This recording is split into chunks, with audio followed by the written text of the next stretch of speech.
JJ the CPA here. Hope you're doing well. So week one of tax season is in the bag. So here's a few things that you want to be thinking about.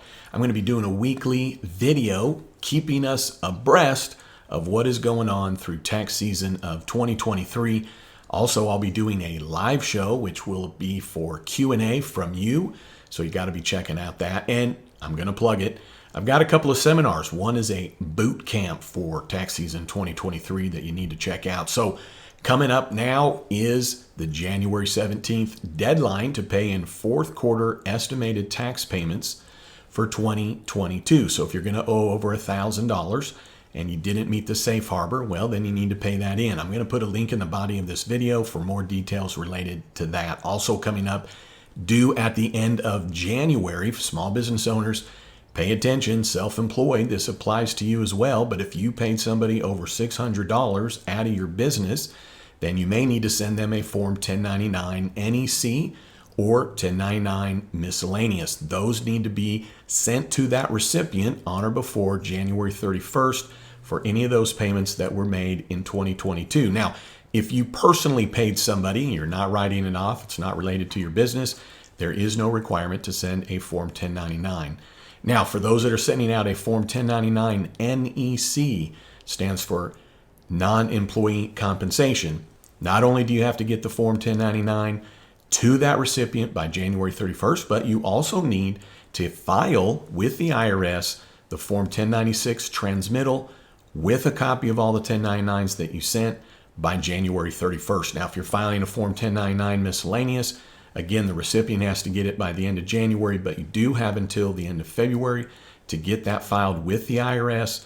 That's if you paper file. If you electronically file, well, then you have till March 31st. Now, if you have 250 or more, you are required to electronically file. Employers that have paid W-2 wages, where you've withheld taxes from wages, well, you need to get the Form W-2s out to those employees on or before January 31st and file those with the IRS, as well as the transmittal, which is the summary Form W-3 with the IRS, also by January 31st. And if you have 250 or more employees, then you are going to need to electronically file that as well. A couple other things to note is that for those of you that are having you're having retirement withheld from wages. So you're in a 401k plan or in a simple plan, and through wages, you're having these amounts withheld. Well, the IRS announced that you can put more into it for 2023. So instead of waiting later in the year to increase your withholdings, you should do that now so that you can max out. So for the simple plan for 2023, you can put up to $15,500 in on the annual basis in this calendar year of 23. And if you're 50 and over, you can put up to $19,000.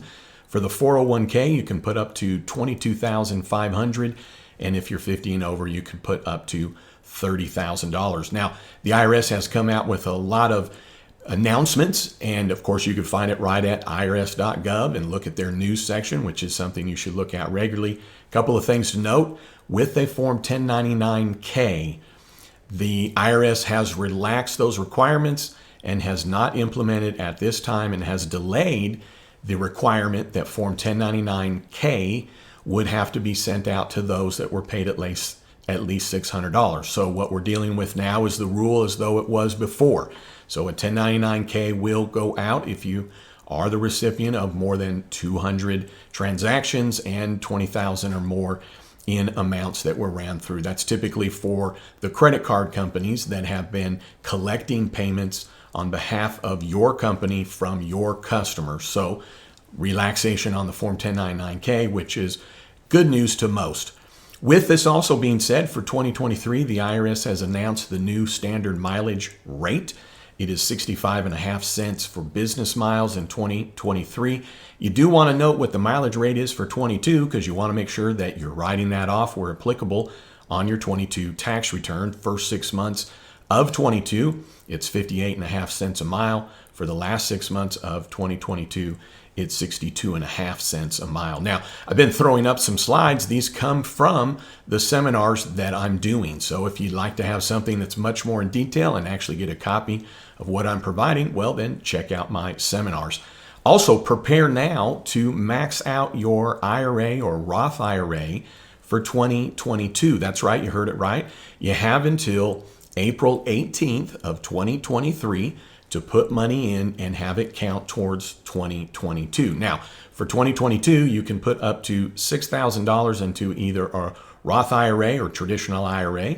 And if you're 50 and over, you can put $7,000 into that. Now, we know that we're dealing now somewhat with the Inflation Reduction Act. Most of the time, what we're going to be seeing related to that for 22 is the clean vehicle credits. The IRS has come out with some new FAQs and information, especially related to the commercial vehicles that qualify for that. So I'm going to put a link in the body of this video related to those things. The Secure Act came out here recently. The one thing to note, though, is that of the Secure Act, it really aids in people being able to put more into retirement, or employers making it easier for employees to put more into retirement, relaxing penalties related to those that are taking early withdrawals. But the one thing to note is that there's very few items that actually affect 2022 and only a few that actually affect 2023. Many of the provisions go in effect after 2023 in 2024. So I do cover that in my seminar. I'll have a video as it comes out later to give you some details on that. But one thing to note is that there's not much there that we need to worry about. I do want you to note that starting now that we're in 2023, the bonus depreciation under Code Section 168 is now only up to 80%. Now it can be new or used still, but nonetheless, we are now dealing with the 80% maximum immediate write-off for depreciation under that Code Section 168 on business assets that qualify.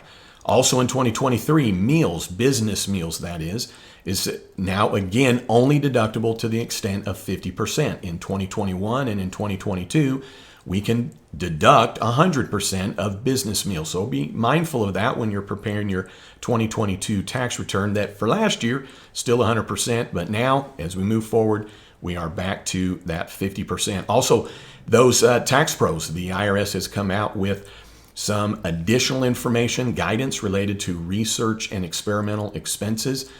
I do cover this in my seminar, but really quick, here's what we're dealing with for 2022, okay?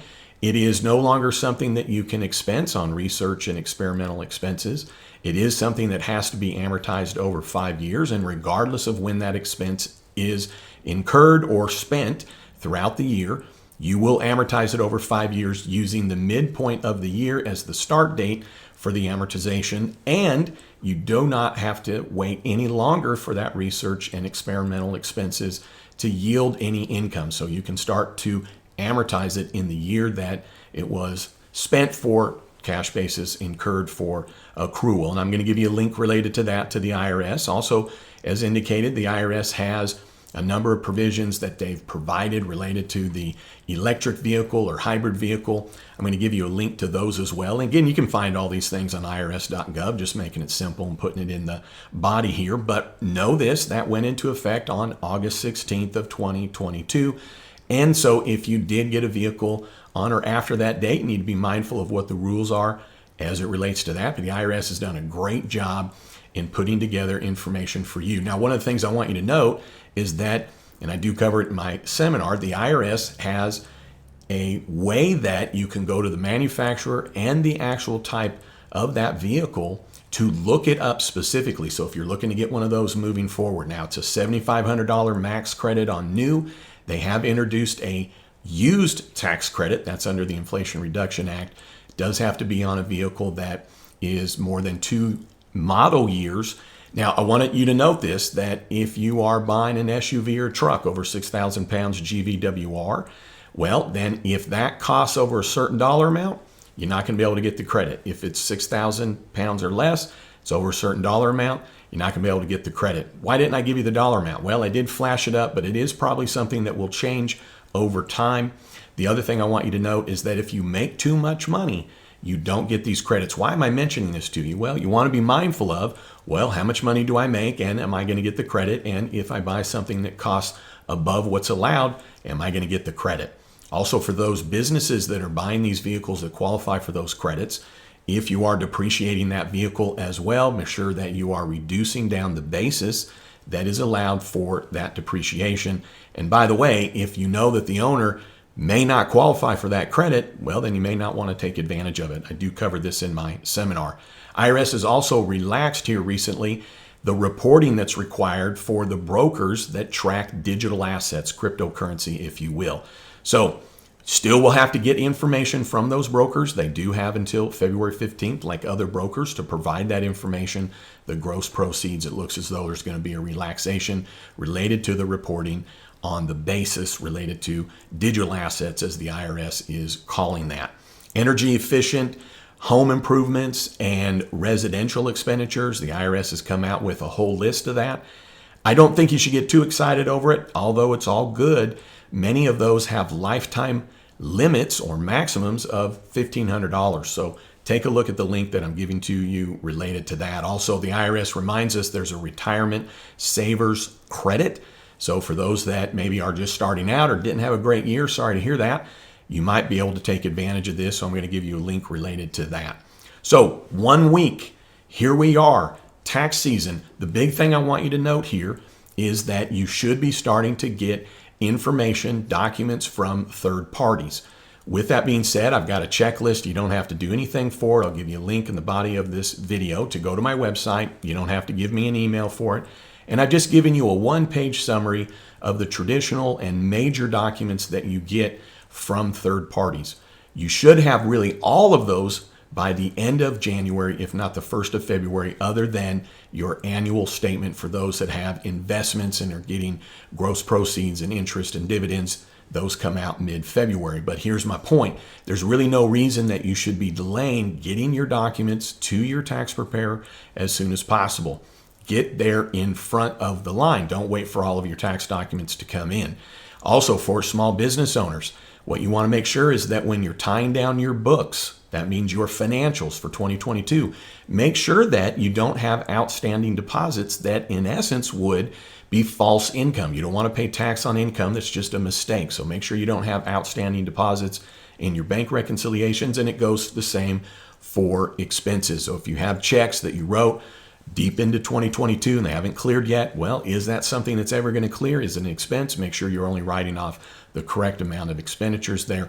And then make sure that you are reconciling out the balances on your business loans to what the bank shows that you owed at year end. Why? Well, you want to make sure that you're writing off the right amount of interest expense. That's for business owners. Now, for tax pros, one of the things that we do is that we request from our clients that by the end of January, they have their books tied down and reconciled. You may chuckle, well, I don't have to chuckle anymore because I don't have to fire any more clients that don't comply. So they aren't going to comply if you don't tell them in the first place, and they aren't going to comply if you don't actually provide a consequence to that. What would be the consequence? Well, those that got their stuff to you first should get done first, right?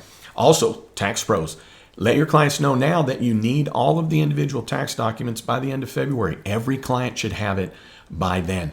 Request and you shall receive. Also, one of the things I want you guys to note here is that, again, I'm going to be having a weekly wrap-up all through tax season of 2023. I'll be going live as often as I can to do Q&A.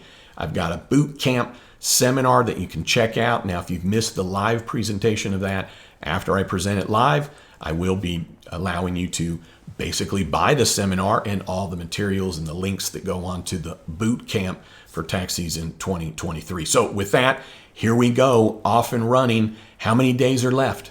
How many weeks are left? Well, are we too early to know that? I don't know. But here's what I know. We're going to have a great tax season here in 2023. I'm excited. I've got Cooper and Chloe, my son and my daughter, working with me this tax season.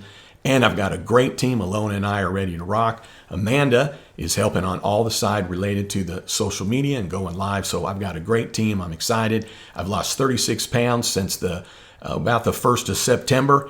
So I'm even feeling good and more energetic. And with that being said, I hope you're ready for a great tax season in 2023. All right. Hey, if you made it to here and you're not a subscriber, I'd love it if you would. Don't make any money off your subscribership button being popped.